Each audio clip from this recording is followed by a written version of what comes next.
आज आचार्य ठाकरेंची जयंती आहे आणि महाराष्ट्रामध्ये वेगवेगळ्या ठिकाणी मोठमोठे कार्यक्रम चालू आहेत.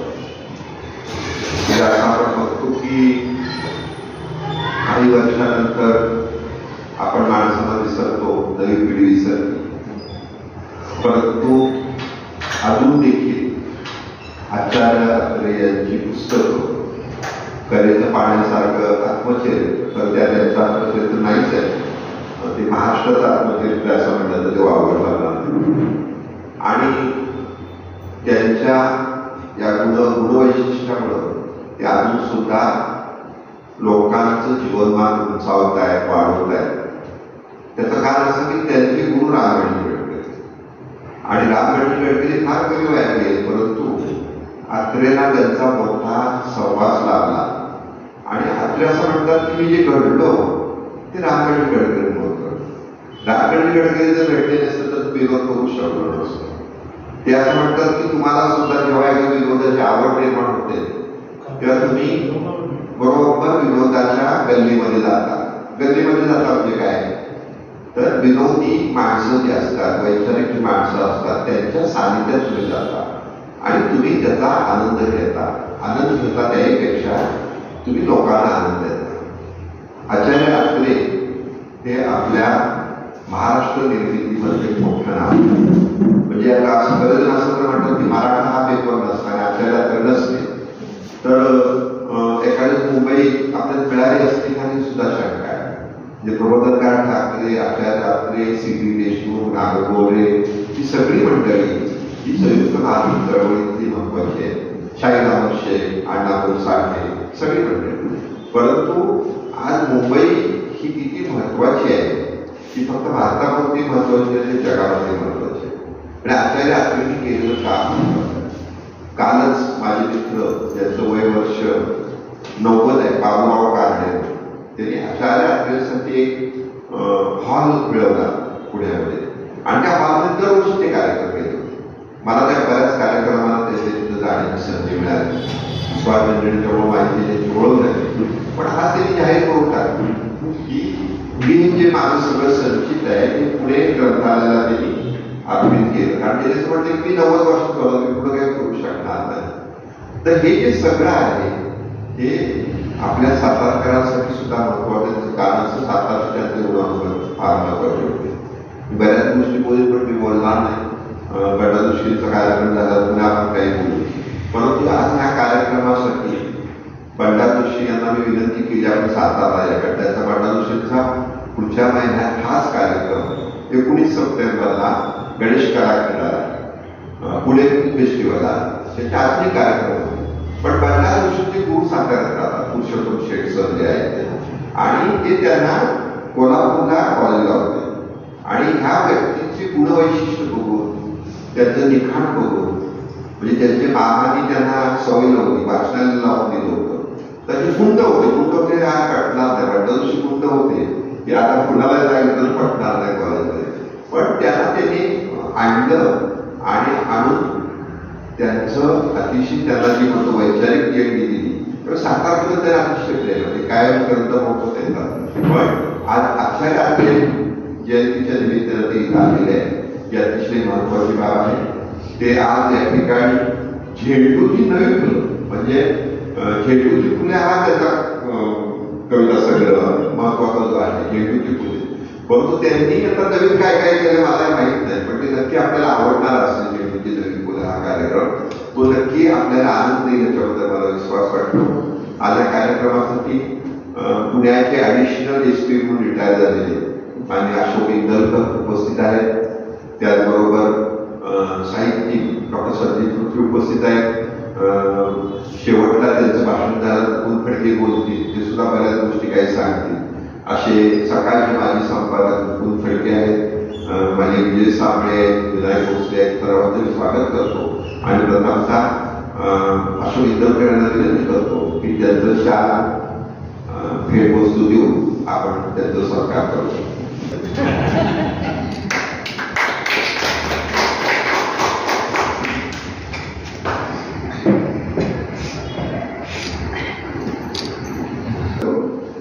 सोसले लेखक आहेत आणि अशोक दलकर नुसते DSP म्हणून म्हणजे अशोक DSP म्हणून रिटायर नाही झालेले, तर ते पण लेखक आहेत. तर त्याचा सत्कार सोसले यांनी करावा.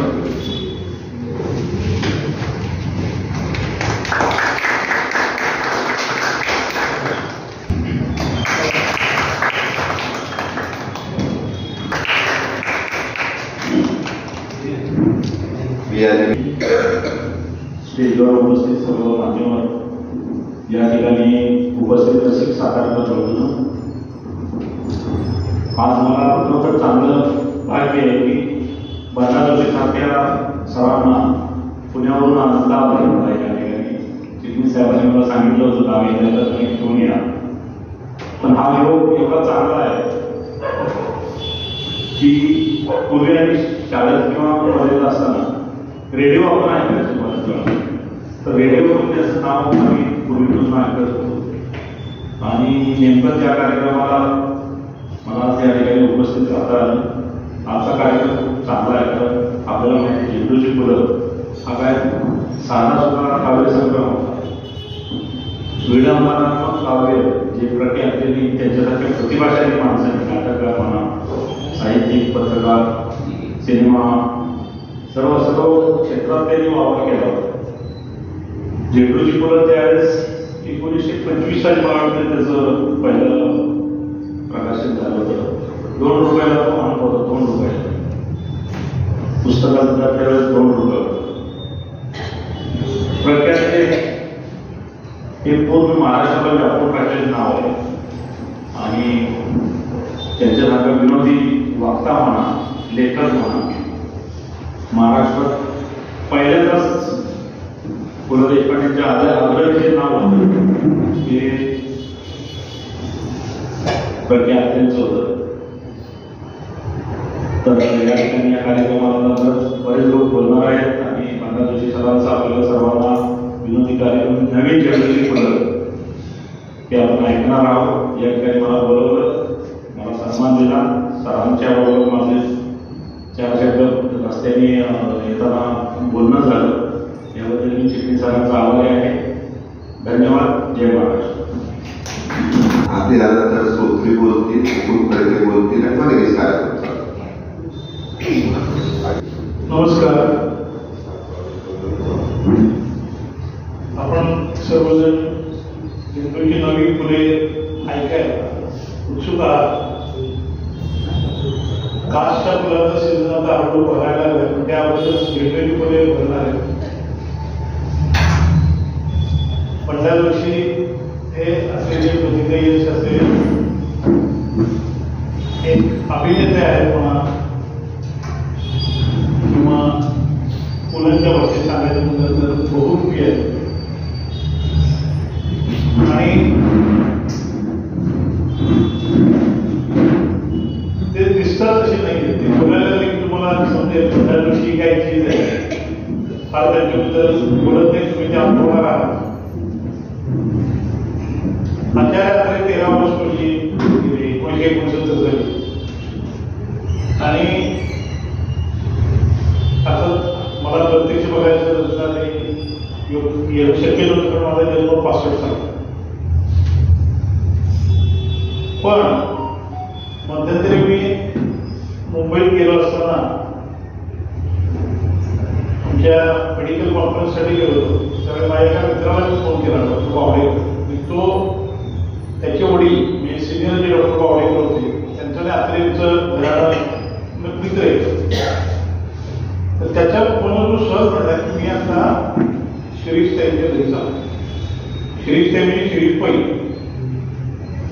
मला जरा मोह झाला, तुम्हाला कसं जवळचं मित्र. त्याला म्हटलं किती वेळ लागणार, मी येऊ का. मी होतो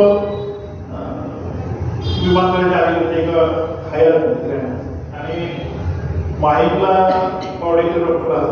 माहीमपासून आत्रेचं जे घर आहे, श्रॉफ म्हणून बिल्डिंग आहे, श्रॉफ म्हणजे ते शेजारी जवळ. तिथं जायला 20 ते 25 मिनिटं लागली मला टॅक्सीनं. पण तो मित्र मला आशिष बावडेकर म्हणून सर्जन आवडतो, तो थांबला होता. पण त्याच्यावर मी त्यांच्याकडे गेलो, आत्र्यांच्या घरी गेलो.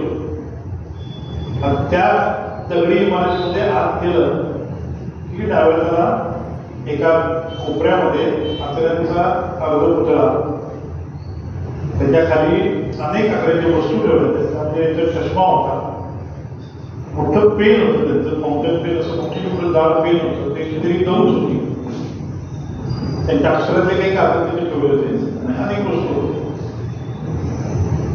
सॉलिसिटर त्यांची लावली, शिरीष पहिले मिस्टर पहिले सॉलिसिटर, त्यामुळे अनेक वकिलाचे घरात असतात त्याची कागद सगळीकडे होती. आणि त्याची वाट करत मी गेलो तिथं, मधल्या त्यांच्या कॉलमध्ये बसलो, एक 5 मिनिटात त्या 2 मिनिटात शिरीषचे हळूहळू मुलं आले, मुलगे त्यांचे दुखत होते. आणि आमच्या मित्रानं माझ्या आशेनं माझी त्यांची ओळख करून केली आणि मला म्हटलं माझं हे काम झालंय, माझं मी जातो, तू घे. त्यानंतर त्यांच्याशी गप्पा मारता जवळजवळ 2.25 तास मी गेलेलो होतो, 2.25 तास. आणि चहा पोहे सगळं झालं आमचं. त्यांच्याशी गप्पा मारताना त्यांनी आम्ही आपला हायकूवर बोलू, त्यांच्या हायकू जवळची कविता असतात, त्या हायकू वगैरे त्यांनी वाचून दाखवलं, त्याच्या अडचणी मी त्यांना समोर माझ्या कॅमेऱ्यात त्यांचे व्हिडिओ रेकॉर्डिंग घेतलं. आणि ते सगळं झालं. अत्र्यांच्या वरच्या गप्पा झाल्या, अत्र्यांच्या बद्दल त्यांनी पप्पांच्या आठवणी म्हणून त्यांनी परत लिहिलेलं पण आहे. आणि सासवडचं साहित्य सोडण्याची आवडची गोष्ट आहे. आणि त्यानंतर मी उठताना निरोप घेऊन उठताना त्यांच्या बाहेरचं जे ऑफिसचा हॉल होता, त्या ऑफिसची गर्दी पण आता नव्हती म्हणून. आणि मी त्या अत्र्यांच्या पुतळ्याच्या समोर उभा आहे आणि त्या पुतळ्यासमोर वाकून नमस्कार केला. आणि तो चष्मा हातात घेऊ का मी म्हणून त्यांना विचारलं. तुमचा हातात घेतला, नंतर पेन हातात घेतलं, ते उघडलं आणि असं बघत होतो. तर तेवढ्यात त्या मागणं म्हणाल्या, नुसतं हातात काय घेताय, लावून बघा म्हणजे चष्मा. अत्र्यांची मुलगी ती. मी आपलं म्हणजे असा भाराव गेलो, वेळासारखा खरंच लावला, माझा चष्मा काढण्याचा तो लावला. त्याला मोठा फोटो बघतो तो चष्मा, अत्र्यांची पुढे आजी दिसत तो चष्मा आणि तेच पेन असं धरलं. आता धरलं असं पेन करून असं बसलो, फोटो काढणार पण नव्हतंच ते. पण ते बसलं आणि ते एका सेकंदाच्या आत शिरीषताई म्हणाल्या, धागा आवाज त्यांचा जो, त्या म्हणाल्या की अहो पप्पांचा चष्मा लावायचा, हातात पेन घ्यायला मी तुम्हाला सांगितलं, त्याचा अर्थ काय तुम्हाला कळला का? की तुमच्या लेखणीला माझी जोपर्यंत 7 पुस्तकं आली होती, 5-6 वर्षापूर्वी गोष्ट आहे, त्यांच्या लेखणीची धार तुमच्या लेखनात यावी आणि त्यांच्या नजरेनं जे काय होतं ती नजर तुम्हाला मिळावी म्हणून मी तसं सांगितलं. आणि मी ते भारूनच दिलं, म्हणजे हवेच होतं त्यावेळेस. आणि ते सगळं झालं. मी बाहेर शिरीषाची नंतरही 2-3 वेळा फोन पडलं झालं, सासवडला आलं त्यावेळेस मी उभ्या गेलो. पण अत्र्यांचं जे काही आपण वाचतो, अत्र्यांचं बद्दल ऐकतो, त्यावेळेस मला असं वाटतं की अफाट अत्रे अचाट, मी त्यावर लेख पण लिहिला, अचाट अत्रे अफाट अत्रे, आजच मी पोस्ट केला. ते खरोखर अचाट अत्रे होते आणि अफाट अत्रे होते. चाट पडतो माणूस, असा माणूस होतो.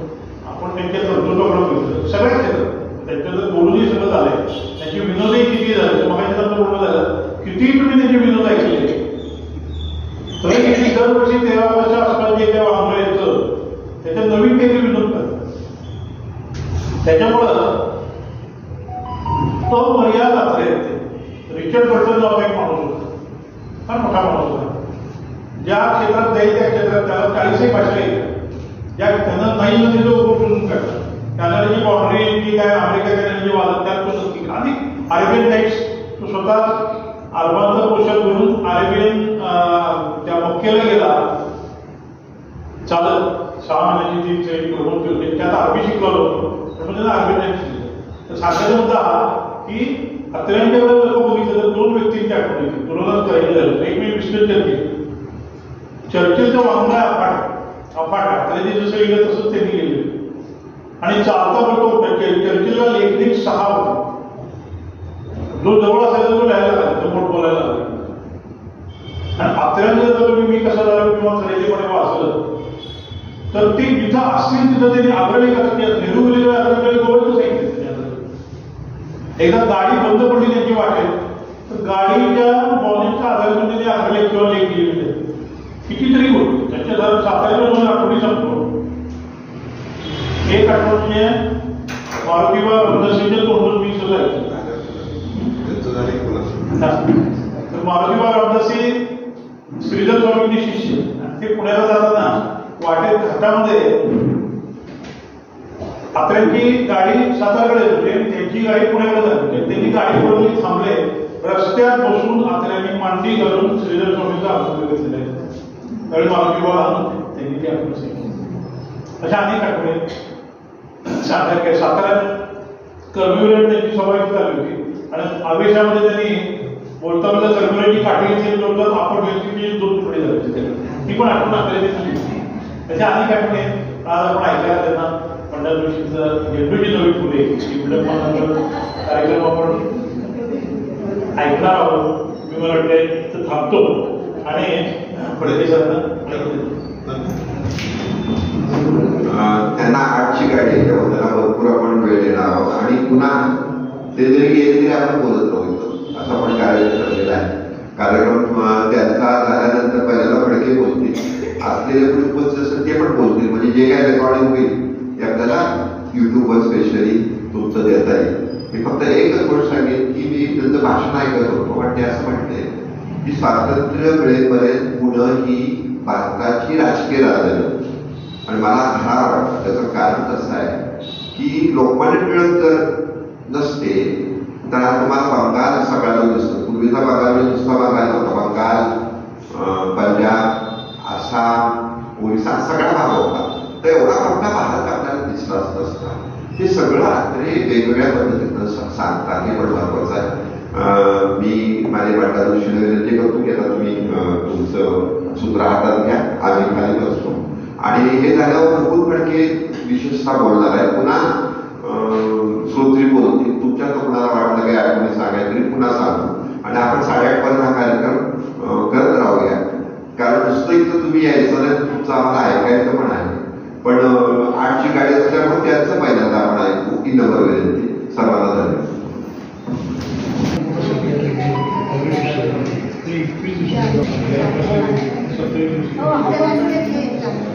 ते 7:30 पर्यंत आपला कार्यक्रम चालेल. आचार्य अत्र्यांना विनम्र अभिवादन करूया आणि मैफलीचा श्रीगणेश वाटप करूया. सुरुवातीला एक सूचना आहे की आपापले मोबाईल सगळ्यांनी बंद करून ठेवा. कारण केव्हा आवाज येईल सांगता येत नाही आणि रिंगटोन तरी काय काय असतं मध्ये ते वाजायला लागते. परवा पुण्यामध्ये एक आजोबा वागले. आम्ही अंत्ययात्रेमध्ये चाललो आणि मध्ये त्या मोबाईल वाजला. कुठलं गाणं होतं म्हणजे अकेले अकेले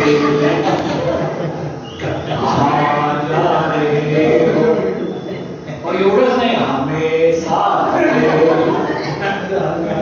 परत देवाने ऐकलं तर सगळ्यांना उचलणार. मंडळी तुम्ही छान हसता पण एक विनंती आहे सगळ्यांनी पुढच्या रांगेत येत बसा. नंतर येणाऱ्याला मागे बसता येईल. सगळ्यांनी पुढे या आणि आत्र्यांची इच्छा होती की महाराष्ट्राने पुढे यावं. सगळ्यांनी पुढच्या खुर्च्यांमध्ये बसा. सगळ्यांनी इथे लहान बाळाची आई असते ना तशी अवस्था असते. जे लहान बाळाची आई काय करते पाळण्यापाशी जाते चड्डीवर करून बसते. काही ओलं झालेलं का काही गरज नसेल. तुम्ही 3-4 तास मोबाईल बघा काय महत्वाचं असतं. काही नसतं महत्वाचं. लोक आपल्याला आवडतो का वेळ ठरवतात तो सगळा कचरा आपल्याला साफ करायला म्हणजे दुसऱ्याचे कचरा कुठे आपल्या दारात रिकामे करतात. आपल्याला ते आवश्यक असतं असा काही भाग नाही. पण अशी मंडळी असतात आणि हल्ली ते मोटरसायकलवर जाणाऱ्या लोकांची फॅशन आहे अशी वाकडा माग तुम्हाला चालवत चालवत बोलत एवढं काय महत्वाचं असतं मला कळत नाही. ते कोंबड्यांच्या मध्ये एक मान मोडी नावाचा रोग असतो. कधीतरी नाव होणार कारण वाकडी मान म्हणून एवढं काय महत्वाचं असतं. तर इतकं मोबाईलचं वेळ वगैरे वाढलंय ना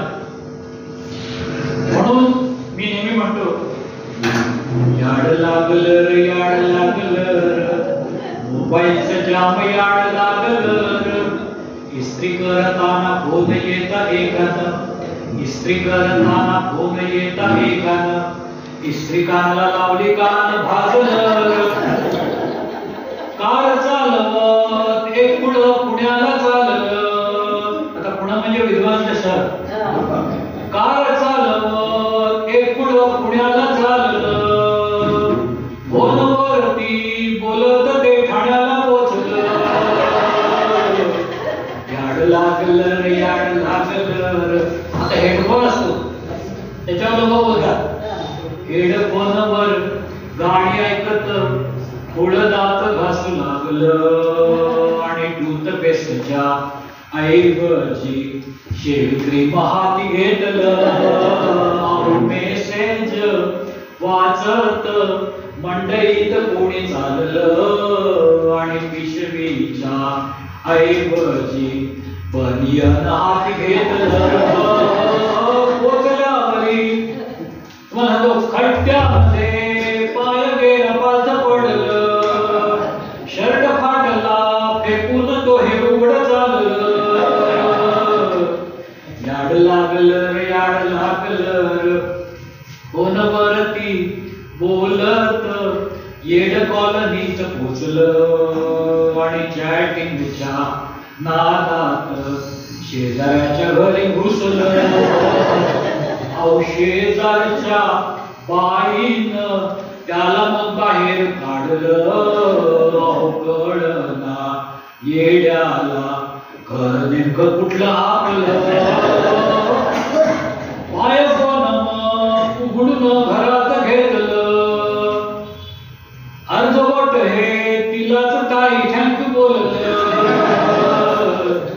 याड लागलं रे याड लागलं घरातल्या कामवाले असतात त्यांच्याकडे सुद्धा मोबाईल असतो कामवाल्या मंजुळेनं साहेबाला मेसेज दिला 8 दिवस येत नाही तुमच्या घरी मी कामाला साहेबानं उलटा तिला मेसेज हा धाडून दिला तुझ्यासाठी झुरतोय मी तुझ्यासाठी झुरतोय मी लवकर ये ग मंजुळा मालकिणीला तिनं तो मेसेज धाडला साहेब घरात धुडी भांडी करू लागला याड लागलं रे याड लागलं आता सासूबाई सुनबाई दोघींकडे मोबाईल असतो सुनबाई घाई घाईनं स्वयंपाक करू लागल्या आणि वर्ण भाताचा कुकर लावली व्हॉट्सअप बघत बसल्या तास झाला शिट्टी वाजना सासूबाई गडबडल्या गॅस नव्हता म्हणून त्या चौघ्या पेटल्या त्याही फोनवर बोलत चहा करू लागल्या दुधाऐवजी इडली पीठ होऊ लागल्या याड लागलं रे याड लागलं बागेच्या कोपऱ्यात प्रेमिकांची जोडी जमली आणि कृपा बघत येडा बसला दुसऱ्या संगीतपूर्वी चालली फोनवरती बोलत आई बाळापाशी आली आणि बाळाऐवजी मांजराला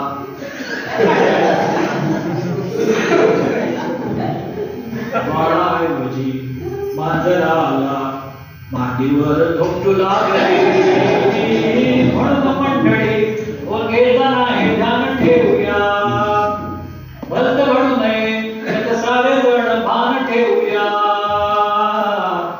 याड लागलं याड लागलं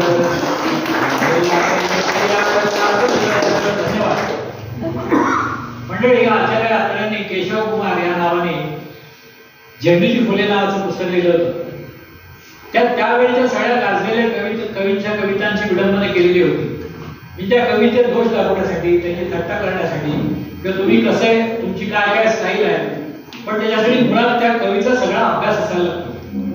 आणि मुख्य म्हणजे त्या कवीचे सगळे गुण ह्याच्यामध्ये असायला लागतात. गंभीर कविता चांगली लिहिण्याचे गुण असावे लागतात आणि शिवाय विनोद बुद्धी असायला लागतात. असाच माणूस विडंबना करू शकतो. त्यामुळे आंध्राने त्यावेळी अनेक मासिका पुस्तकामध्ये अनेक ज्या कविता यायच्या, आणि त्यावेळेला माध्यम टीव्हीचं रेडिओचं वगैरे फारसं नव्हतं, त्यामुळे त्यांनी त्यासाठी घेतलेलं आहे. आता हे विडंबनामध्ये काय असतं, मूळची रचना ही प्रसिद्ध असायला लागते, कविता प्रसिद्ध असायला लागते. त्या काळी सगळ्या छापून यायच्या कविता किंवा कवी संमेलनात ऐकायला मिळायच्या. त्यावेळी टीव्ही मोबाईल काय नव्हतं, त्यामुळे लोक प्रत्यक्षात ऐकायचे कवीला, आणि त्यामुळं त्या कविता लोकप्रिय होत्या, म्हणून त्याच्यावर विडंबन व्हायचे. आजकाल काय झालं, लोकांचं वाचन फार कमी झालं, तो पुस्तक वाचतच नाही, मोबाईल व्हॉट्सअप आणि याच्यावर चालतं. आणि सध्या जी गाजतात ना, ती सगळी सिनेमातली गाणी असतात. त्यामुळं आत्ताच्या काळामध्ये विडंबन करायचं म्हटलं तर चित्रपटातली गाणी किंवा सिनेमातली गाणी किंवा प्रसिद्ध गाणी असतील त्याच्यावरती गाणी लिहायला लागतात. कारण विडंबन करण्याला पूर्वअट ही असते की ते मूळचं गाणं लोकप्रिय असायला लागतं. आता आम्ही जे लिहितो त्याच्यामध्ये त्या ज्यांनी गीतकाराने गाणं लिहिलंय त्याची तुलना करण्याचा उद्देश आमचा नसतो, फक्त ती चाल वापरायची आणि तुम्हाला ऐकायचे आणि हसायचं, हा त्याचा भाग असतो. त्यामुळे त्याला समजछंदी विनोदी विडंबन असं आपण म्हणू शकतो. पण अशा अनेक प्रकारचे गाजलेले आणखी गाणं आहे. आता तरुणपणी कसं असतं, मुलगा मुलगी तरुण तरुणी यांच्यात प्रेम जमतं, आणि एक आमच्या गल्लीचा मुलगा गेला, एका मुलीला म्हणाला, चांद पे दाग सूरज में आग, चांद पे दाग सूरज में आग. ती म्हणाली, मेरा बाप आ रहा है जल्दी से भाग. कारण मुलींची वडील म्हणजे डेंजर गोष्ट तुम्हाला सांगतो. तो एकदा मुलीला घेऊन हॉटेलमध्ये गेला आणि तो वेटर म्हणाला, साहेब काय पाहिजे, साधा डोसा, मसाला डोसा, कट डोसा. ती म्हणाली, 8 डोसा पाहिजे. म्हणाले, का, माझे वडील येतात म्हणाले सोबत. तो असली भीती होती. आणि देवाई नावाची मुलगी होती पुण्यामध्ये, तिला सगळे देवी देवी असं म्हणायचे, आणि तिच्या वाट्याने दरवाजात बोर्ड लावला होता, देवीचा प्रेमी कळवा, 1000 रुपये मिळवा. अशी वडिलांची धाक होता. तर एका मुलीची छेड एका मुलाने काढली, आणि दुसऱ्या दिवशी ती आपल्या वडिलांना घेऊन त्याच पार्लरवर आली, आणि तिने काय सांगितलं बघा, तिला सांगितलं, तेरा हाथ पैर सब तोड़ा, तेरा हाथ पैर सब तोड़ा, अब सर को तू बचा ले, बर्बाद बाप कर देगा ओ पगली शक्ल वाले, हो तेरी गर्दन अब ना टूटे तू जा जा, तेरी गर्दन अब ना टूटे तू जा जा, खतरा रे खतरा रे खतरा रे, तेरा बाप बडा खतरा रे.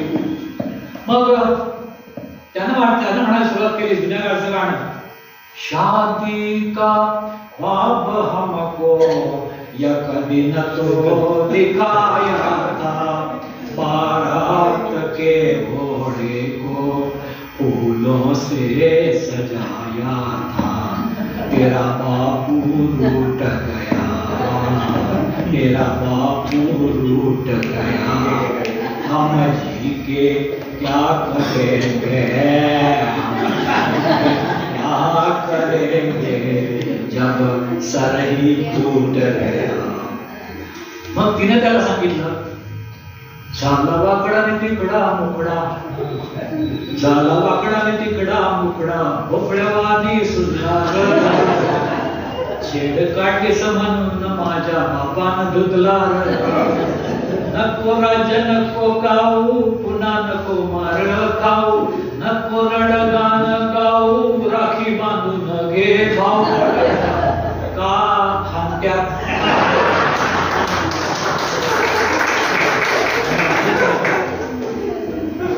छान तुम्ही हसलात, का बघितलं की बरं वाटलं. कारण मग तो विनोद कळायला ना डोकं ठिकाणावर, ज्यांना डोकं असताना अशी माणसावरती खळखळून असतात, दाद येतात छान, पण ज्यांना हे नसताना अशी माणसं कार्यक्रम सुरू असताना मध्ये चुकतात, हळूहळू जायला लागतात. जर का कुठे मध्ये उठलं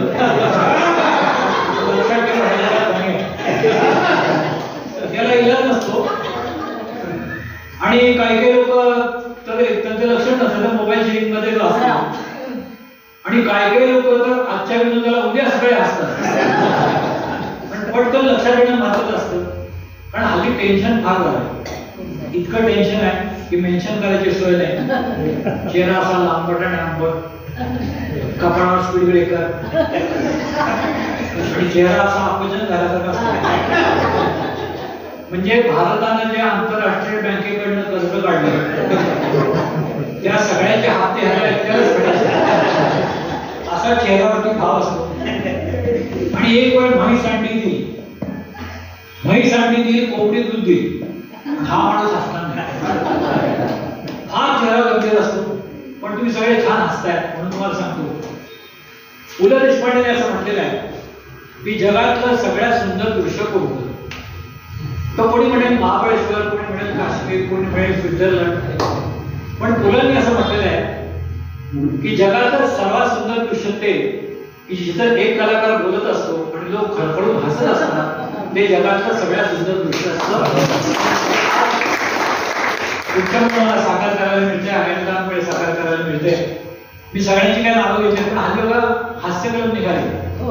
लोक पहाटे बागेत जमतात, खरा हसतात का आरोग्याला चांगलं असतं. तसंच ते ऍक्युप्रेशरचं एक शास्त्र आहे. त्याच्या हातावर दाब मिळाला ना की आरोग्य सुधारणं म्हणतात. म्हणून त्याच्यासाठी लोक टाळ्या वाजवतात. आणि माणूस सगळ्यात सुंदर केव्हा दिसतो माहितीये? मेकअप केल्यावर नव्हे. जेव्हा माणूस खळखळून हसतो ना तेव्हा त्याचा चेहरा कसाही असतो तो अतिशय देखणा आणि सुंदर दिसतो. आणि असे सुंदर चेहरे बघण्याचं भाग्य आमच्यासारख्या कलावंतांना नेहमी लाभत असतं. तर ऍक्युप्रेशर आणि जे हास्यकला वगैरे आहे त्याच्या संबंधी मी असं म्हटलंय, एका कवीने म्हटलेलं आहे. खरं म्हणजे कवीने वगैरे काय म्हटलेलं नाही, मीच म्हटलेलं आहे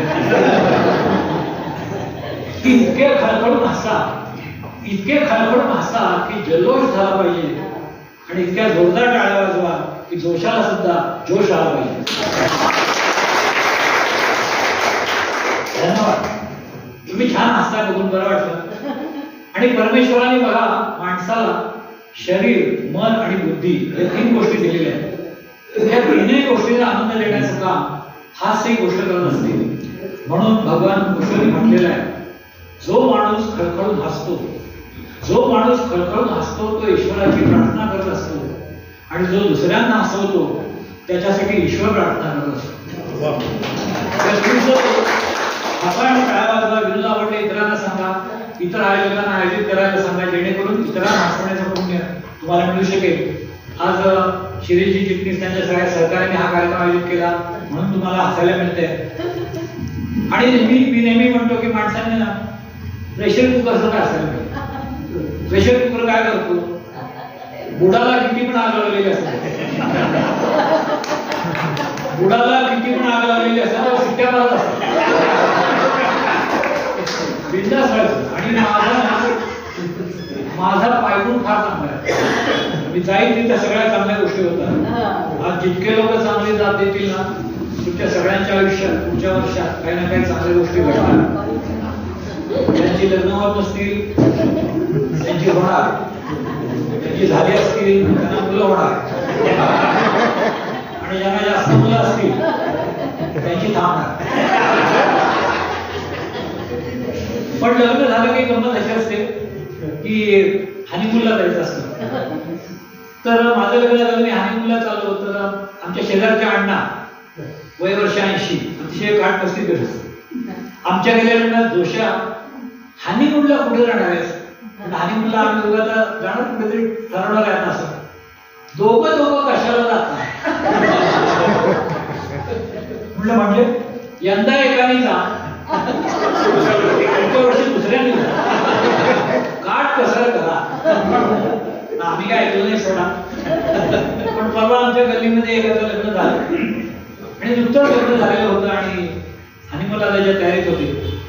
आणि तो लाडातून बायकोला सांगत होता, आता लगीन झालं हनीमूनला जोडीनं जायचं बाईक, आता लगीन झालं हनीमूनला जोडीनं जायचं बाईक, अशा गावी जाऊ तिथं मस्त हिरवाई ग, काय झाडी काय डोंगर काय हाटे समजा ओके मध्ये हाय ग समजा ओके मध्ये हाय ग लग्नाला घोड्यावर बसून चाललो मी थाटात पोराने एका फटाका फोडला घोड्याच्या पायात ढोलवाल्याच्या ढोलावर पडलो ढोलवाल्याच्या ढोलावर पडलो तो वाकला बाई ग त्याची फाकडी मानवाकडी आली आकडी आता ऍडमिट तो हाय ग आता ऍडमिट तो हाय ग तुझ्या मैत्रिणी आल्या लग्नात नटून माझ्या दोस्तांची सलगीताना खेटून लग्नामध्येच लगीन जमवायचे लगीन घाई ग मुली तरण्या काही हारण्या काही बरण्या गटवायला पाहिलं गटवायला पाहिलं तू दिसायला देखणी लई सुंदर तुझ्या वरती मर्तवती पोर 100 तुझ्या लग्नामुळं खचली तुझ्या लग्नामुळं खचली म्हणली हाय हाय ग काय थोबाड काय दाताड काय भोका रडली धाय धाय रडली धाय धाय ग पाठवणीच्या येळी तुझी जुडी पहिलं रडली तुझ्या बिगर एकली कशी राहू मला बोलली म्या म्हणलं तुला बिनेतो म्या म्हणलं तुला बिनेतो मला लॉटरीच हाय ग एकीवरी एक फ्री ही स्कीम भारी मला लॉटरीच हाय ग चल कर गाई गाई ग गृह प्रवेशाला घरचा टॉमी तुझ्या भोकला भोकरा बंद दरडावून त्याला तू गप्प केला म्या म्हणलं कुत्र्याला तू का झापलंस बाई ग भुंकणं बंद तू दिला दम मला एकदम जाम घाबरलो बाई ग जाम डरकलो बाई ग हनीमूनची राजधानी महाबळेश्वर अनेकांचा जन्म तिथला अनेकांचा जन्म तिथला म्हणती घरोघर एका वर्षात लय हर्षत पाळणा हालू बाई ग मग बारस करू छानस लय माणस येतील बारशाला बाई ग तुम्ही बियायचं ना दत्ताय ग वाजवायच्या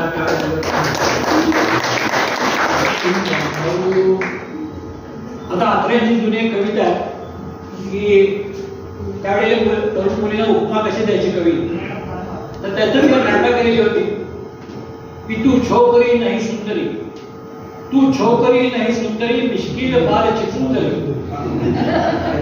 उपमा आहे यमन आहे तू छोकरी नाही सुंदरी मिश्किल बाल चिसुंदरी काळा कडा में पत्थरी तू काश्मीर असलेले खुश होती अशा उपमा द्यायच्या त्याच्यावर प्रेरणा घेऊन मी कविता केली होती प्रेमपत्र आहे जुन्या काळी काही मोबाईल नव्हते त्यामुळे प्रेमपत्र होतं कॉलेजचे गेट झाली तिथे भेट कॉलेजचे गेट झाली तिथे भेट घुसलीस मला थेट देशील का मला डेट तू खीर मी रवा तू खीर मी रवा तू फुगा मी हवा तू फुगा मी हवा तू पोळी मी तवा सांग तुला मी हवा मी श्वास तू छाती मी श्वास तू छाती मी भूत तू भानामती मी भूत तू भानामती मी शरीर तू 7.5 जुळतील का आपली नाती तू तपकीर मी चिमूट तू तपकीर मी चिमूट मी शेंगदाणा तू कूट मी दरोडा तू लूट जमेल का मी तू कोबी मी गड्डा तू कोबी मी गड्डा तू दारू मी अड्डा तू वाट मी खड्डा तू गुटकी मी लिड्डा मी पेट्रोल तू गाडी मी पेट्रोल तू गाडी मी भडका तू काडी मी पायजमा तू नाडी जमेल का आपली जोडी तू टोपी मी डोकं तू पाठ मी पोक मी बनियन तू भोक रहा तू निर्धोक मी वरवंटा तू पाटा मी बाभट तू काटा तू टेल्को मी टाटा होतील का एक वाटा मी फटाका तू वाद मी फटाका तू वाद मी लोड शेडिंग तू वीज कपात तू फुटबॉल मी लात देशील का मला साथ तू हलगी मी ताशा तू हलगी मी ताशा मी बेवडा तू नताशा तू मिठाई मी माशा घेऊ का मी आशा तू मेणबत्ती मी उजेड तू मेणबत्ती, तू सोड मी हत्ती, मी पवार तू बारामती. जुळतील का आपली नाती? मी चहा तू साखर, मी गेंडा तू टक्कर, जोडी जमेल का सत्वर, पत्राला दे उत्तर, पत्राला दे उत्तर. आता मी कार्यक्रमाच्या दौऱ्यावर असतो सगळ्यांना, आणि लग्न झालं 3-4 वर्ष गेली. माझ्या आईला अपेक्षा होती की नातू व्हावं वगैरे, तर ती माझ्या बायकोला सारखी म्हणायची, अगं मला नातवाचं तोंड केव्हा दाखवणार.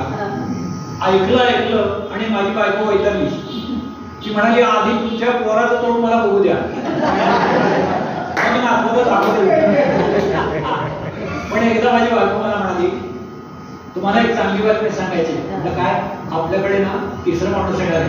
म्हटलं वा, अभिनंदन, माझी आई येणार. कुठलं वाक्य कुठं बोलायचं काही कळत नाही. पण मग आमच्या बायकोला दिवस गेले आणि तब्येत चांगली होती. 7व्या-8व्या महिन्यात डॉक्टरांकडे गेलो. डॉक्टरांनी तपास केले. डॉक्टर म्हणले कितवा महिना? ती म्हणाली 8वा. डॉक्टर म्हणाले मी कसं आठवणार, तुम्ही 8वा आणि मला सांगा. मग सांगितलं आम्हाला पोरगं झालं. पोराचा जन्म झाला अमावास्येला. अमावास्येच्या दिवशी जन्म झाला म्हणून त्याचं नाव ठेवलं चंद्रगुप्त. दुसरी मुलगी झाली अमावास्येला, त्याचं नाव चंद्रभागा. पण पहिलं पोरगं झालं. आम्ही दणक्यात बारसं वगैरे केलं आणि बारशाला बघा बायका पाळणा बिळणा म्हणतात. त्या पाळण्याच्या चालीवरचं गाणं आहे. अनेक सुप्रसिद्ध माणसं आली होती, नटनटे आले होते, नेते आले होते, सगळे आले होते. त्यांनी काय काय केलं ते बारशामध्ये ते या पाण्यामध्ये आहे.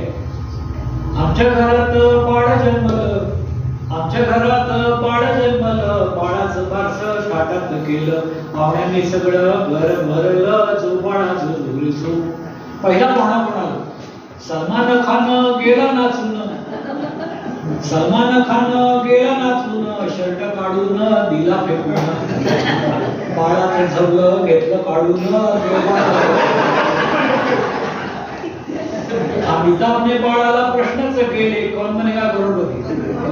अमिताभने बाळाला प्रश्नच केले, बापाच्या नावांचे ऑप्शन दिले. आईच्या सल्ल्याने बाळ जिंकले. जेव्हा मल्लिका शेरावत आली, जेव्हा मल्लिका शेरावत आली, कपड्याची गरिबी उघड दिसली, साडी चोळी देऊन पाठवण केली. शूटिंग करून त्याच्यावर युट्यूबला आहे, गाणं आहे युट्यूब. आमिर शाहरुख सलमान खान, आमिर शाहरुख सलमान खान, सगळी खानावळ नाचली छान, बाळानं कुशीत डोलवली मान, जो बाळा जो. हेमा श्रीदेवी करीना आल्या, ह्यांनी लग्न झालेल्या पुरुषांची लग्न केलेले. हेमा श्रीदेवी करीना आल्या, सवाष्णी आपापसात कुजबुजू लागल्या, नवरे पळवणाऱ्यांना काही. सैफच्या पोरांसह करीना आली, सैफ अली खानच्या आधीच्या लग्नाची पोर. सैफच्या पोरांसह करीना आली, कसं बस हसत एवढंच म्हणाली, नवऱ्यावर 2 पोरं फ्री मिळाली. अर्ध्या कपड्यात राखी सावंत, अर्ध्या कपड्यात राखी सावंत, बाळाचा पापा तिला पसंत, निका लहान बाळाला खंत, जो बाळा जो. विद्या लहान झाली होती. विद्याने दिले आपले पोस्टर, विद्याने दिले आपले पोस्टर, पाहून ते बाळ बोलले सस्वर, अगदी डर्टी तुझे डर्टी पिक्चर, जो बाळा जो. विवेक सलमानाचा मूड खराब, तर दोघांचा ऐश्वर्यावरती जीव होता. विवेक सलमानाचा मूड खराब, ऐश्वर्या अभिषेकचा पाहून रुबाब, दोघांचे भांडण दुसऱ्याचा लाभ. सैराट मध्ये आर्ची आली होती, सैराट मध्ये आर्ची. आर्चीला बघून पाळ लागले रांगू, आर्चीला बघून पाळ लागले रांगू, बोलली ती बाळाला सोनूल्या टिंगू, मराठी कळतं काय इंग्लिश मध्ये सांगू. सन्नी लिओनीने चॉकलेट आणली, सन्नी लिओनीने चॉकलेट आणली देण्यासाठी तिनं हातात धरली गर्मीनं हातातच वितळून गेली आली सासू पीडित अलका कुबल आली सासू पीडित अलका कुबल सासू वाशिणी रडल्या गळगळ त्यासाठी गळतो गळ कानवळ जोपाळ राजकारणाची मंडळी आली होती बाळंतविडा घेऊन सोनिया आल्या बाळंतविडा घेऊन सोनिया आल्या तिवल्या बिजारी बाळाला दिल्या नाड्या मात्र आपल्या हातात ठेवल्या उजवा सिग्नल देत गाडी एक आली उजवा सिग्नल देत गाडी एक आली डावीकडे वळून घरगन घुसली पवार आल्याची खात्री पडली पंकजाताईने चिठ्ठी आणली पंकजाताईने चिठ्ठी आणली बाळानं थोडी चाकून पाहिली बाळ म्हणाले मी माती खाल्ली नरेंद्रभाईनी खुर्ची गाठली नरेंद्रभाईनी खुर्ची गाठली राहुलच्या आईने एकच ओळ म्हटली घे बाळा हाती तू चहाची किटली बिहारचे लालू चाचाही आले बिहारचे लालू चाचाही आले बंगल्याच्या मागे तर फिरू लागले जेवण नको चारा खातो म्हणाले पवारांनी खेळण्यात रमवली मुले पवारांनी खेळण्यात रमवली मुले वाघाचे जादूने मांजर केले पायात घड्याळाचे पट्टे बांधले केजरीवाल एकटेच बारशाला आले केजरीवाल एकटेच बारशाला आले वहिनी का नाही आल्या आम्ही विचारले जनतेला विचारून सांगतो म्हणाले रेल्वेमुळे काही न झाला उशीर रेल्वेमुळे काही न झाला उशीर बोलले इंजिन केलं भरत्या ट्रॅकवर दरवेळी रूट बदले ड्रायव्हर झोपाळा नवी बायको घेऊन आले थरूर शशी थरूर नवी बायको घेऊन आले थरूर तिला बोलले छान दिसते सुंदर सुनंदा नंतर तुझाच नंबर अदानी पण आले अदानी काय हवं बाळ म्हणाले अदानी काय हवं बाळ म्हणाले दत्तक घ्या मला बाळ बोलले ऐकून दिवाळे आमचे वाजले सुप्रिया बोलल्या डा बाबांचे बघा सुप्रिया बोलल्या डा बाबांचे बघा अकेला देवेंद्र भोग्या करेगा केलं त्यानं तेव्हा बोलल्या आगा जो बाळा जो दाऊदने बाळाला गणित शिकवले दाऊद इब्राहिम दाऊदने बाळाला गणित शिकवले मा 10 कोटींचे एक वाजे धरले 100 कोटी म्हणजे देशमुख झाले नीरव मोदी तिथून फरारी झाले नीरव मोदी तिथून फरारी झाले आडनावाचे वाईट मोदींना वाटले राहुल मुळे गांधी स्वर्गात रडले उद्धवरावांचे टोमणे ऐकून पाहुणे बोलले खूप हसून बाळासाहेबांचे मस्त कार्टून झोपाळा जे अनिल देशमुखांना बोलले बाळ अनिल देशमुखांना बोलले बाळ इंग्रजी व्याकरण बेकार साल इडी लागली की बदलतो काळ दिग्विजय सिंग शशी थरूर आले दिग्विजय सिंग शशी थरूर आले राहुल साठी वधू शोधू लागले स्वतःसाठी शोधून घेऊन गेले पवारांना म्हटले चला ना जेऊ पवारांना म्हटले चला ना जेऊ पवार म्हणाले अंदाज घेऊ डोक्याची खुर्ची मिळते का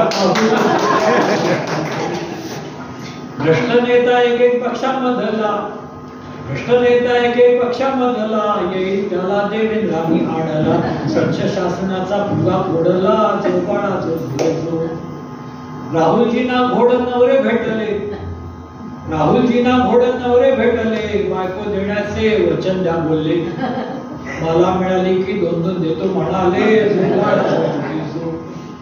एक पाहुणे वाटल ते बोलले एक पाहुणे वाटल ते बोलले कोणी त्यांना संजय झालास का बोलले कोणी पंपू कोणी ट्रंपू म्हणाले जो बाळा जो झोरी जो काकांनी हत्तींचे खेळणे दिले काकांनी हातीचे खेळणे दिले, दादा सगळे हाती घेऊन गेले, यांच्यापाशी फक्त उरले सुळे.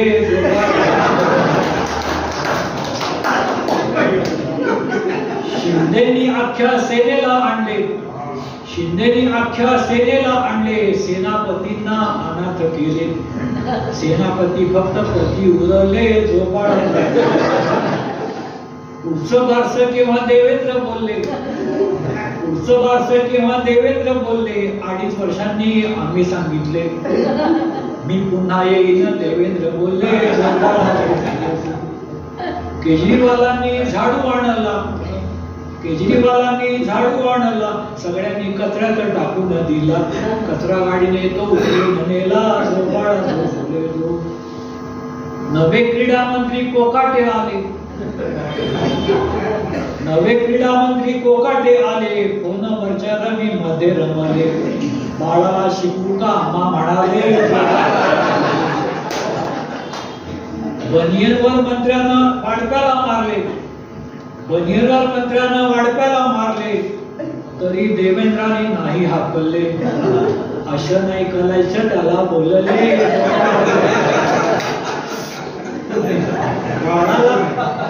बाळाला पहिलीचे पुस्तक दिले, बाळाला पहिलीचे पुस्तक दिले, त्यानं मग पहिले वाक्य वाचले, शरद कमळ बघ बाळ बोलले. बाबा रामदेव म्हणाले, बाळानं अंगाचं केलं मुटकुळ, बाळानं अंगाचं केलं मुटकुळ, हे पाहून बाबा रामदेवांनी म्हटलं, विचित्र असलं मला. अण्णा हजारे म्हणाले, न खाता पिता बाळ बसले हाटून, न खाता पिता बाळ बसले हाटून, अण्णा बोलले मौन सोडून, खा नाही तर पोलिस नेतील पकडून. राष्ट्रपती अब्दुल कलाम आले, राष्ट्रपती अब्दुल कलाम आले, बाळाची मुठ पाहून म्हणाले, करील हा पुढे देशाचे भले. कोणीतरी जेव्हा पाणी मागितले, कोणीतरी जेव्हा पाणी मागितले, मी कुठून आणू दादा म्हणाले. कोणीतरी जेव्हा पाणी मागितले, मी कुठून आणू दादा म्हणाले. पुढचं बोलू नका, बारशाला आला तर आभार तुमचे, बारशाला आला तर आभार तुमचे, बारशाला आला तर आभार तुमचे, नाव ठेवू नका मागणे आमचे, आशीर्वाद द्यावे तुम्ही टाळ्यांचे.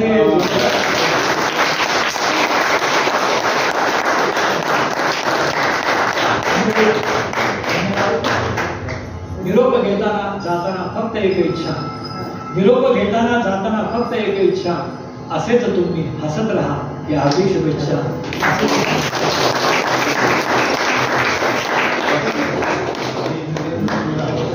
आपल्या सर्वांना हसवण्याचं काम आचार्य यांच्या जयंती दिवशी म्हणजे बंडा जोशी यांनी केलेलं आहे. म्हणजे टाळ्यांच्या गजरामध्ये विनंती करतो की या ठिकाणी आपण बरोबर दिसते. आता जे जोशी साहेब म्हणले त्याप्रमाणे हसणारा माणूस सर्वात सुंदर दिसतो आणि हसवणारा सुद्धा सर्वात सुंदर दिसतो. सर्वात आमच्यामध्ये सर्वात सुंदर आजचा माणूस हा हसवणारा आहे. कारण झेंडूची नवी फुले, झेंडूची जुनी फुले 1925 साली आली, त्याचा सिक्वेल. आणि मला आश्चर्य एवढं वाटतं, आता मी पत्रकार म्हणून सगळे सूर्यकर्ता म्हणून लक्षात येतं की काही दिवसापूर्वी घडलेल्या माणिकराव कोकाटेंचा रेफरन्स पण त्यांची कविता जे आता तरी युट्यूबवर म्हटलं ते आहे अवेलेबल. युट्यूबवर जुने रेफरन्सेस जे आहे मला वाटते, आणि काल परवाचा रेफरन्स जो त्यांना अभय दिलं माणिकराव कोकाटेचा वगैरे, तो नवा रेफरन्स पण याच्यामध्ये आलेला आहे. हे खरंच कौतुकाचं आहे की झेंडूची नवीन फुले अशा प्रकारे पाहिजे. आणि झेंडूचं कसं असते, का नाव दिलं आत्र्यांनी त्याला, झेंडू हा दिसायला टवटवीत असतो, तो दीर्घकाळ कधी सुकत नाही. आपण दसऱ्याच्या माळा बघतो, महिनाभर तशा असल्या तरी तशाच राहतात. तर झेंडूची फुलं ही अशी कायमस्वरूपी टवटवीत असतात, त्याला वास नाहीये. पण आपल्यापैकी अनेकांनी झेंडूचं खोबरं खाल्लं खाल्लेलं सगळ्यांनी. झेंडूच्या देठामध्ये एक पांढरा प्रकार असतो, लहानपणी खायचे त्याला खोबरं म्हणायचं. तर मग ते आहे त्याची जी गोडी आहे, त्या खोबऱ्याची गोडी आणि न सुकणारा आणि आणि वासमध्ये येणार पण न सुटणारा झेंडू जो आहे तो अशा प्रकारे नवीन फुलाच्या माध्यमातून आपल्याला हे सांगायची गोष्ट म्हणजे त्यांनी खूप मला ती उत्सुकता होती की सिक्वेल काय असेल, कारण त्यांनीच ते क्लिअर केलं. ते बरं झालं की जेव्हा जुन्या आत्र्यांच्या झेंडूच्या फुलाच्या कविता आहेत त्या काळात रविकिरण मंडळातल्या कवींनी केलेल्या ती विडंबना तेव्हा गेयता नव्हती. आता यांनी जे सगळ्या सादर केल्या सगळ्या गेय लोकप्रिय गाण्यांच्या केल्या. आता याच्यामध्ये त्यांनाही कल्पना आहे की यशवंत देवांनी सुद्धा असं विडंबन केलं. यशवंत देवानी सखी मंद झाल्या तारकावरून सखी स्वस्त झाल्या तर खारका आता तरी काशीले का अशा प्रकारे केलेलं आहे. अशा अनेकांनी नंतर त्या ज्या गोष्टी गाजलेली गाणी आहेत त्या गाण्यांच्या माध्यमातून फक्त पुढं अनेकांनी आणलेले. माझे स्वतःचे वडील एक चांगले विडंबनकार होते, त्यांचं पुस्तक पण आहे. त्यांनी जेव्हा चिंद्रातलं गाणं गाजलं होतं दिसला गबाई दिसला, त्याच्यानंतर चढला गबाई चढला, साखरेचा भाव आज चढला बाई चढला, अशा प्रकारे विडंबन केलं. किंवा देहाची तिजोरी जी गाणं आहे त्याच्यावर त्यांनी केलं होतं की एसटीचा खोका कंडक्टर हा बोका उघडदार बोके आता उघडदार बोका जिथे रस्ता नाही तेथे धावतो हा खोका आणि प्रवाशांच्या हात एक धोका, अशा प्रकारचं गाणं तुम्ही पूर्णपणे केलं. ते पुस्तकात अवेलेबल आहे. म्हणजे हे सगळ्यात गोष्ट आहे की जी गाणी गाजलेली आहेत त्याला गेयता आहे लोकप्रिय आहे त्याच्यामध्ये शब्दांची मीटर बसून आपण करतो. पण निश्चितच आज मंडळ जोशी साहेबांनी सगळ्यात मनमुराद हसवलंय. म्हणजे ज्या ताणतणावाच्या याच्यामध्ये वर्षभराचा आमचा हास्याचा कोटा आहे निश्चितच एका तासात पूर्ण केलेला आहे. त्याबद्दल त्यांचे निश्चितच आभार. परत नवीन पिढ्याचं सिक्वेल इथं येईल आणि त्याच्यामध्ये नवीन राजकीय घडामोडी पण येतील अशी अपेक्षा व्यक्त करतो आणि थांबतो. धन्यवाद. स्वार पाटणार बोलायचं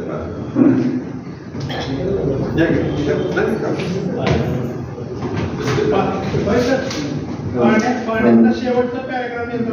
हो सांगतो गाड्याचा शेवट मला किर्ती सरांचा फोन आला आणि त्यांनी आव्हान सांगितलं मेसेजही पाठवलं होतं व्हॉट्सअपवर यायचं म्हणून. आणि ते म्हणाले की अहो बंडा जोशींचा कार्यक्रम यायचंय तर तुम्हाला माहिती आहे ना. बंडा जोशी मला माहिती आहे असं मला माहिती आहे की काय येणार म्हणलं तुम्ही बोलत असतं तरी मी या कार्यक्रमाला येणारच होतो आणि इतके त्यांचे व्हिडिओ वगैरे पाहिले. मला विशेष सांगायचं होतं जे त्यांच्याशी बोललं कदाचित त्यांना आठवतं की नाही मला माहिती नाही. आज आपण असं आचार्य अत्रेंचा आज जन्मदिवस आहे वाढदिवसाविषयी बोललो. आचार्य अत्रेंच्या बरोबर आजचा अल्फ्रेड हिचकॉक रसचित्र इंग्लिशमध्ये त्यांचाही आज वाढदिवस आहे. परत टीव्हीचे जनक टेलिव्हिजनचे जॉन लॉबी बेड यांचाही आज वाढदिवस आहे. नंतर शोएब अख्तर हा पाकिस्तानचा त्याचाही आज वाढदिवस आहे. नंतर बालकवी त्र्यंबक बापूजी टोमरे यांचाही आज वाढदिवस आहे. आणि ज्येष्ठ साहित्यिक तर आचार्य त्यांचा आहेच आहे. विश्राम बेडेकरांचा आणि चंद्रकांत मांढरेंचा सुद्धा आज वाढदिवस आहे. एवढ्या महान महान लोकांचे आज वाढदिवस आहेत. तर आचार्य यात्रेच्या बरोबर असंच परवा 11 ऑगस्टला सुनील शेट्टींचा पण वाढदिवस होता चित्रपट. त्याच्यावर जॅकलिन फर्नांडिसचा पण वाढदिवस होता श्रीलंकेच्या आणि आत्ताची अभिनेत्री. आणि विसा वाळवे आपले ज्येष्ठ साहित्यिक आणि पत्रकार त्यांचाही वाढदिवस होता. पाकिस्तानचे पूर्वीचे पंतप्रधान परवेज मुशर्रफ यांचाही वाढदिवस होता परवा. आणि परवा सुप्रसिद्ध निवेदक हास्यकवी विडंबनकार आणि एकपात्री कलाकार बंडा जोशी यांचाही वाढदिवस होता.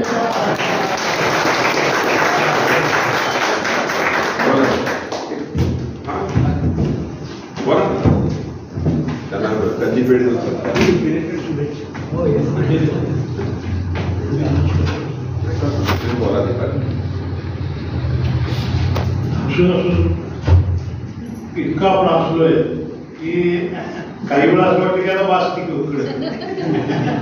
दुसरी तुम्ही कविता पाहिजे किंवा दुसरं व्हिडिओ. मित्र खरोखर मगाशी मी म्हणलं तसं दिसतं तसं नसतं. म्हणलं जोशी हे वेगळंच रसायन आहे आणि त्याचा आनंद अनपेक्षित लाभ आपल्याला त्या दिग्लक्ष्मीच्या सभागृहात मिळालेला आहे. मी खरोखर चिटणीसांचे आभार मानतो. आणि जेवढं तुम्ही हसणारा चेहरा हा दीर्घायुष्य असतो हे पण मी डॉक्टर म्हणून सांगतो. धन्यवाद. त्यांना या ठिकाणी पहिली पेढे देऊन माननीय श्रोत्री आणि छोटीशी मानधन, छोटस मानधन, त्यांचं मानधन फार मोठं आहे, पण आपण तेवढं घेणार असं व्यक्तिमत्व आहे. तर त्यांचं या ठिकाणी पहिली पेढे देऊन आणि छोटं मानधन असं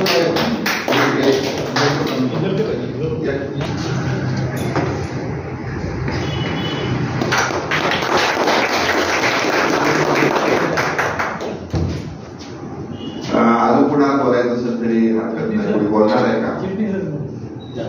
ते कडव पण म्हणाले.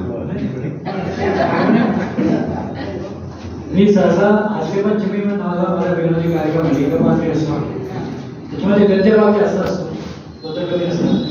हा पहिला गीतांचा कार्यक्रम फार बचत करतो, तिथं जाणकार आणि दर्दी रसिक असतात अशाच ठिकाणी आम्ही कार्यक्रम करतो.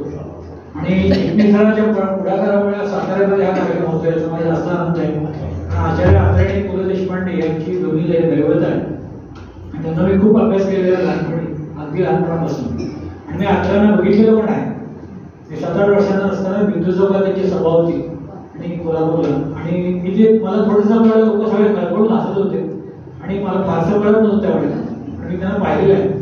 त्यामुळे मला अतिशय आनंद झाला की आत्र्यांच्या जयंतीला आज कार्यक्रम करायला मिळाला. झेडपीची फुले या पुस्तकाच्या 100वा हा वर्ष आहे आणि या वर्षामध्ये हा कार्यक्रम व्हावा अशी माझी इच्छा होती. शिवटी सरांना म्हटलं तर तेवढे आपण साताऱ्यालाच करू, तर म्हणजे पुण्यापर्यंत चाललं होतं करायचं, पण आज साताऱ्याला झाला. त्यांना मनापासून मी धन्यवाद देतो. पण त्यांनी हा कार्यक्रम आयोजित केला. आणि मगाशी म्हणाले जसं की अल्पमानधन वगैरे आहे, आता बऱ्याच मंडळांचं असं असतं की जोशी सरांचं मंडळ फार लहान आहे, मानधन कमी घ्या वगैरे. आम्ही मानधन कमी केलं तर घेतलं तरी प्रॉब्लेम असतो. आता गणेशोत्सव आहे, गणेशोत्सवाच्या काळामध्ये बघा मंडळं बोलवतात अनेक ठिकाणी, मग मानधन कमी घेतलं, कोणी ओळखीचं मानधन कमी घेतलं ना की ते आयोजक बोलायला उठतात. सोसायटीतले लोक वर्गणी देत नाही, मग पैसे कमी जमतात, मग असे कलाकार बोलवायला लागतात.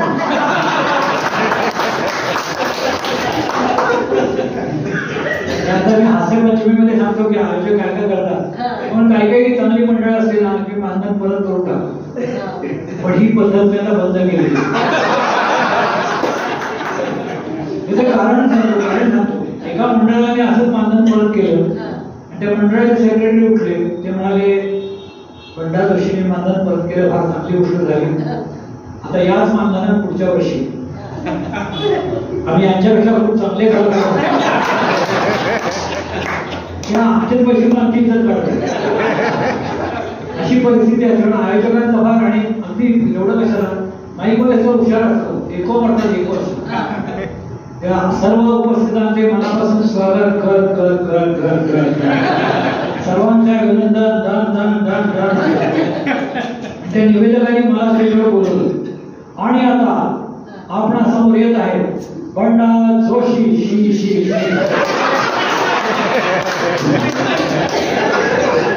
कार्यक्रमाच्या सुरुवातीला काय करतील लोक अशा अनेक किस्से असतात. आज कसा मी मॅडमांच्या गाडीला थोडासा आवडता घेतला गाडीवर जायचं म्हणून, नाहीतर निवांतपणे करायचं म्हटलं तर गाण्याची आणखी पण कडवी बरीच आहे. मी जरा काळजी ती सगळी म्हणायची, त्यामुळे जास्त नव्हती. निवांतपणे आपण तरी पुन्हा भेटू. धन्यवाद. एकच म्हणतो मी पुन्हा येईल. नवी नवी फुले सातारामध्ये आपण या संस्थेने 2 हास्य संमेलन बंडा जोशी यांच्या प्रेरणेनं घेतलेली होती. तसंच यावर्षी सुद्धा एक हास्य संमेलन आपण सातारामध्ये घडू नक्की घडू. मानधनाचा त्यांच्या संदर्भात विषय नसतो, त्यांच्या मनात कल्पना आली, त्याच्या मनात ती कल्पना आली महत्वाचं. त्यांनी मला फोन केला की असं माझ्या मनात एक वेगळा कार्यक्रम करायचा, तुम्ही कुठे घेऊ शकता या सातारामध्ये तुम्ही. आणि त्यांना घेऊन हे अश्विन इंदोरकर आले, त्यांनी कुठे कळाले. कसं असतं की आपल्या माणसाला आपुलकीने आणणं देणं ते पण. आणि आता बंडा जोशी हे मसापमध्ये कार्यवाह होते, परंतु त्यांच्या लक्षात आलं की माझा इथं वेळेचं फुकट जातो, फुकट असं म्हणायचं नाही, पण माझा वेळ यांच्यापेक्षा जास्त चांगला लोकांच्या हसवण्यासाठी जाऊ शकतो, म्हणून त्यांनी तिथं ते जबाबदारीतनं मुक्त झाले. आम्ही त्यांना म्हणतो की थांबा थांबा थांबा, त्याने ऐकलं हो ऐकल्यासारखं केलं, 2 वर्ष थांबले ते आणि तिथून ते बाहेर पडले. पण मला चांगलं असं वाटतं की अशी मंडळी आता पाहिजे. म्हणजे तुम्हाला आश्चर्य वाटेल, आकाशवाणीवर ते कित्येक हजार उमेदवारांची मधून ते निवडले गेले आणि त्यांनी काही त्यावेळेला रेकॉर्ड्स केलेले आहेत. म्हणजे मला वाटतं 100 कार्यक्रम केले, असं बरंच काय काय त्यांनी केलं. परंतु एक जिद्द जी असते ती जिद्द महत्वाची असते. म्हणजे राम गणेश गडकरी नंतर आत्रे, नंतर पु. ल. देशपांडे आणि जी काय पुढची पिढी नातं सांगणार त्यातलं एक महत्वाचं नाव म्हणजे बंडा जोशी, आणि ते फार महत्वाचं आणि किती महत्वाचं असतं. म्हणजे तुम्हाला माहिती सांगतो की राम गणेश गडकरी यांचा पुतळा जो आहे हा चुकीच्या संकल्पनेतून संभाजी ब्रिगेडने हलवला. बहुतेक नंतर त्यांनाही वाईट वाटलं असं मला वाटतं. पण मी जेव्हा पुण्यामध्ये बघितलं, लोकांचा प्रचंड प्रमाणात आंदोलन झालं, प्रचंड प्रमाणामध्ये लोक रस्त्यावर आली आणि सर्व समाजातली होती, ही सर्व समाजातली होती. त्यांचं कुठलं तरी पूर्वीचं एक नाटक नंतर ते पूर्ण झालं आणि स्टेजवर आलं होतं. परंतु त्याच वेळेला राम गणेश गडकरींचं शिवाजी महाराजांच्या वरचा पोवाडा हा कोणी सांगितलं नाही. पण त्यापेक्षा मला सदानंद मोरेचं फार आश्चर्य वाटतं. म्हणजे ह्या पुतळ्याचा उल्लेख का केला तर हा पुतळा आचार्य अत्रेंनी बसवलेला होता, जो विज्ञानामध्ये बसवला होता. आपल्या गुरुचा पुतळा आचार्य अत्रेंनी बसवलेला होता. परंतु मला असं वाटतं की आपण जेव्हा बघतो की जेव्हा माणसं वाचन करतात तेव्हा त्याच्यात फरक पडतो. जी कुणी मंडळी त्यांनी ते केलं ते जेव्हा राम गणेश गडकरी वाचन करतील ना तेव्हा त्यांच्या लक्षात येईल की हे चुकीचं आहे. जसं बघतो आपण की रेफरन्सेस बदलत असतात. म्हणजे वासुदेव बेंद्रे हे इंग्लंडमध्ये गेले आणि त्यांनी अशी पुरावे आणले आणि संभाजी महाराजांच्या वरचे जे काही गोष्टी कलम होते सगळे त्यांच्या चरित्रावर नोंद केले. ते महत्वाचं म्हणजे प्रचंड त्यांनी अभ्यास केला. परंतु आपल्याला हे पण माहिती पाहिजे की त्यांचं पुस्तक निघालं यशवंतराव, म्हणजे हे चरित्र जे निघालं कुणाचं संभाजी महाराज हे फक्त यशवंतराव चव्हाणांमध्ये, हे आपल्याला माहिती पाहिजे. यशवंतराव चव्हाणांकडे तुकाराम महाराजांचा ग्रंथ काढण्यासाठी अनुदान द्या शासकीय म्हणून गेले होते. यशवंतराव चव्हाण म्हणाले तुमचं संभाजी महाराजांचं काम खूप करतात. मग त्यांनी सांगितलं असं झालं असं झालं. पण ते पैसे नव्हते. ते दुसऱ्या दिवशी शासनाचे पैसे दुसऱ्या दिवशीच्या 8-15 दिवसामध्ये वासी बेंद्रेच्या खात्यात जमा केले आणि आपल्याला आनंदाची बाब अशी की वासी बेंद्रेने त्यामुळं बैठक मारून ते सगळ्या संशोधनात्मक पुस्तक तयार झालं. म्हणजे चुकून जर यशवंतराव चव्हाणांनी पैसे दिले नसते तर एका वासी बेंद्रेच्या माध्यमातून हे संशोधन सुद्धा पुढे आलं नसतं. हे वाचनात कर. त्यामुळे एखाद्या गोष्टीबद्दलची आपण प्रतिक्रिया देतो ते न बघता न ऐकता न वाचता जे करतो हे व्हॉट्सअपवर जे काय येतं त्याच्यावर आपण आपली मतं ठरवत असतो. तर हे जी प्रश्नाचं व्यासपीठ आहे हे यासाठीच आहे. गाडी असतील, विनोद असेल, साहित्य असेल, चर्चा असेल, परिसंवाद असेल, या माध्यमातून आपण पूर्वीचा सातारा थोडा का होईना उभा करू शकतो का. कारण स्वातंत्र्य लढ्यात जेव्हा पुण्याचं नाव घेतलं जातं तेव्हा सातारचं नाव विसरून चालत नाही. आपल्याला आता लक्षात येत नाही आपला ट्रेन सगळा झाला तो पुण्याकडे गेला त्या काळाचा सगळा. पुण्यातली सगळी मोठी लोक जेव्हा आपण बघतो तर सातारची मंडळी त्याच्यामध्ये जास्त आहे. त्याच्यामुळं हे सुद्धा व्यक्तिमत्व कोल्हापूरचं आहे. राजाराम कॉलेज पण वाटतं पक्के पुणेकर बघा कोल्हापूर. तर हे सगळं म्हणजे अशोक इंदलकर कोल्हापूर यांना बोलायचे 2 मिनिट ते बोलतात. इंदलकर साहेब स्वतः खूप चांगले लेखक आहेत. हे तुम्हाला माहिती नसेल तर सांगतो. पोलीस खात्यात आहे पण लेखक खूप चांगले आहेत. पोलीस खात्यात वेळ मिळत नव्हता. आता सध्या निवृत्ती झालेली आहे त्यामुळे वेळ मिळतोय. चिटणीस साहेबांसारख्या लोकांना आपण बऱ्याच वेळा साताऱ्यात चांगले कार्यक्रम झाले. त्याने अक्षरशः मला ओढून पोलीस खात्यात असताना सुद्धा 10 मिनिटं येऊन जा. मला आठवतंय स्वारगेटला असताना युनिफॉर्मवर मी कुठेतरी बंदोबस्त होतो. साहेबांचा फोन आला की असेच कार्यक्रम चालू आहे तुम्ही 2 मिनिटं येऊन जरा केळाच मागले. तिथं येऊन 2 मिनिटं का होईना म्हणजे त्यांनी अक्षरशः ओढून आणले. मला दुसरा एक संदर्भ सांगायचा होता. की शिवाजी महाराजांबद्दल मला सांगायचं होतं. शिवाजी महाराज आपल्या सर्वांना माहिती आहे, शिवाजी महाराज त्यांचे फोटो त्यांचं हे.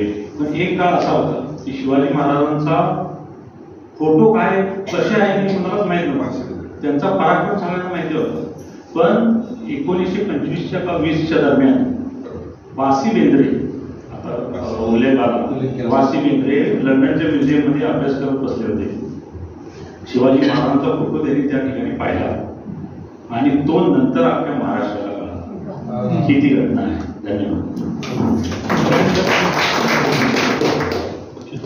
त्यामुळे आपण सर्वांना विनंती, आपण येत जावा. म्हणजे आता 16 तारखेला सोपरीच्या पुस्तकाचं आयबी हॉलमध्ये लोकार्पण आहे. त्यांचं पुस्तकाचं प्रकाशन सोहळा पुण्यात झाला. म्हणजे आता ते मोनी दांडेकरांनंतर त्यांचं नाव विशेषतः घेतलं जातं ते सोपरी आहे. तेव्हा आपल्याला पण माहिती पाहिजे की आपण हळूहळू सगळ्या विशेषतः कराओकेच्या माध्यमातून या हॉलमध्ये आता कराओकेची बरीच मंडळी आली. जरी टाळाचं तुमच्या सगळ्यांचं की फार महत्वाचं आहे. परंतु अशा व्यक्तिमत्व जी साताची पुढे जात आहेत, म्हणजे आपल्याला माहिती पाहिजे आशिष माने जो सातारचा त्यांनी एवढे सर केलं त्यांनी, 5 शिकलं त्यांनी सर केली. त्याच्या मागे हा माणूस होता. त्याची परिस्थिती नव्हती, पण त्याला फंड गोळा करायला स्वतः उभे राहिले. म्हणजे आपण बघतो की साहित्य लेखक असतात, पण दुसऱ्याला बळ देणारी माणसं पण लागतात, दुसऱ्याला बळ देणारा माणूस. तसंच पांढरा दुष्यंत आहे सगळी म्हणलं. तर आपण एक असा काही वेगळा ग्रुप करू की तो सातारमध्ये आणखी वेगळं काय करेल आणि लोकांना जुने दिवस आठवायला लागतील.